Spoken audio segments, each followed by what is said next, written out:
บนโซเชียลแชร์แนะนำผู้ใช้รถยนต์ถึง 21 วิธีดูแลรถยนต์เพื่อยืดอายุการใช้งานให้รถอยู่กับเรานานขึ้น เช่น หลีกเลี่ยงการขับรถเร็วในช่วงที่อากาศร้อนหรือเย็นจัดชัวร์เหรอ เรื่องนี้ถ้าจริงก็มีประโยชน์และควรรีบบอกกันครับ แต่ก่อนจะแชร์ต่อต้องเช็คให้ถูกชัวร์ศูนย์ชัวร์ก่อนแชร์สำนักข่าวไทยอสมทเดินทางไปสอบถามกับนักทดสอบและผู้เชี่ยวชาญเทคโนโลยียานยนต์ครับ 21 วิธีดูแลรถยนต์เพื่อยืดอายุการใช้งานให้รถอยู่กับเรานานขึ้นนี่จริงเหรอครับหลายข้อน่าสนใจแล้วก็ละเอียดดีแล้วก็ในบางส่วนที่ไม่จำเป็นครับแล้วก็มีบางส่วนที่ไม่ค่อยชัดเจนเท่าไหร่คำแนะนำที่อาจจะไม่จำเป็นเช่นการขับขี่รถในช่วงที่อากาศร้อนหรือเย็นจัดคำเตือนนี้ในประเทศภูมิอากาศแตกต่างกันเยอะมีความจำเป็นแต่ประเทศไทยอุณหภูมิเฉลี่ยประมาณ20ต้นๆเพราะฉะนั้นไม่จำเป็นที่จะต้องระมัดระวังในช่วงหน้าหนาวมากกว่าการใช้งานแบบปกตินอกจากอยู่ในพื้นที่เขตสูงที่อุณหภูมิต่ำส่วนอากาศที่ร้อนสูงในรถยนต์ปกติจะถูกทดสอบถึงเกือบ50องศาสำหรับอุณหภูมิอากาศแต่ว่าบ้านเราเฉลี่ยอุณหภูมิร้อนสูงสุดก็ประมาณสัก40กว่าองศาและการบรรทุกของหนักที่เขาบอกว่าโดยปกติไม่ควรบรรทุกของหนักเกิน90กิโลกรัมค่าเฉลี่ยน้ำหนักที่วิศวกรคำนวณก็อยู่ในช่วงประมาณ60ถึง75กิโลอยู่แล้วใน5ที่นั่งรวมกันยังไงก็เกิน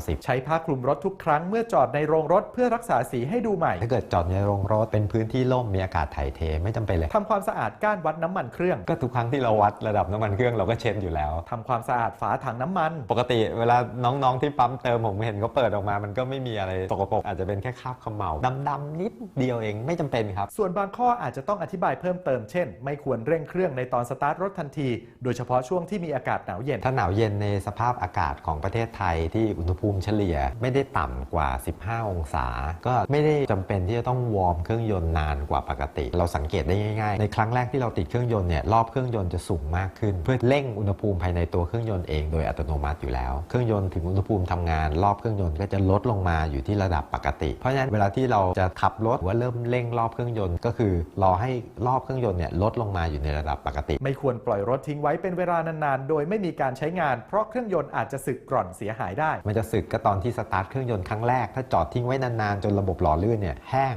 หายไปหยุดเติมลมยางเมื่อพบความชื้นออกมาจากที่เติมลมเพราะอาจทำให้ยางเสียหายปกติปั๊มลมดูดอากาศจากที่เราหายใจเข้าไปใส่ในยางเพราะฉะนั้นในค่าอากาศที่เราหายใจอยู่มีความชื้นอยู่ในบรรยากาศอยู่แล้วแต่ว่าตัวปั๊มที่มีแรงดันสูงแล้วก็ถังเก็บลมขนาดใหญ่เมื่อเก็บไว้นานๆความชื้นมันจะรวมตัวกันมาเป็นน้ำเสร็จแล้วน้ำมันจะถูกพ่นออกมาถ้าเกิดเราไปเติมแล้วเราสังเกตว่าตอนช่วงที่เติมแล้วก็ปล่อยสายเหมือนกับพ่นละอองน้ำออกมาเลยอันนั้นต้องระวังแต่ถ้าเกิดเป็นแค่ความชื้นปกติไม่ได้มีผลและบางข้ออาจต้องมีการปรับข้อมูลให้ทันสมัยเช่นผสมน้ำเปล่ากับน้ำยาหล่อเย็นในรถยุคใหม่จะเป็นสารหล่อเย็นเนี่ย100%ผสมสำเร็จมาจากโรงงานซึ่งบางข้ออาจจะยังไม่ชัดเจนเช่นพักเครื่องยนต์ด้วยการเลื่อนเกียร์ว่างให้อยู่ในตำแหน่งไฟสีแดงเพราะหากไม่ทำเช่นนี้ต่อให้เราไม่ได้ขับรถแต่เครื่องยนต์ก็จะยังทำงานอยู่อาจจะเป็นคำที่จะบอกว่าจอดติดไฟแดงแล้วให้เลื่อนเกียร์ว่างหรือเปล่าจริงๆแล้วเวลาที่เราจอดรถติดสัญญาณไฟเกินกว่าสัก15วิถึง20วิปลดตำแหน่งเกียร์ว่างดีที่สุดดังนั้นสรุปแล้ว21วิธีดูแลรถยนต์เพื่อยืดอายุการใช้งานให้รถอยู่กับเรานานขึ้นนี่เป็นยังไงครับถ้าเกิดจะแชร์ต่อก็ควรจะต้องเขียน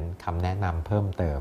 หากต้องการยืดอายุการใช้งานแค่ปฏิบัติตามคู่มือก็เพียงพอนะครับยังมีอีกหลายเรื่องน่าสงสัยบนสังคมออนไลน์หากได้รับอะไรมาอย่าเพิ่งแชร์ต่อร่วมตรวจสอบไปด้วยกันกับชัวร์ก่อนแชร์ต้องดูสนับสนุนโดยกองทุนพัฒนาสื่อปลอดภัยและสร้างสรรค์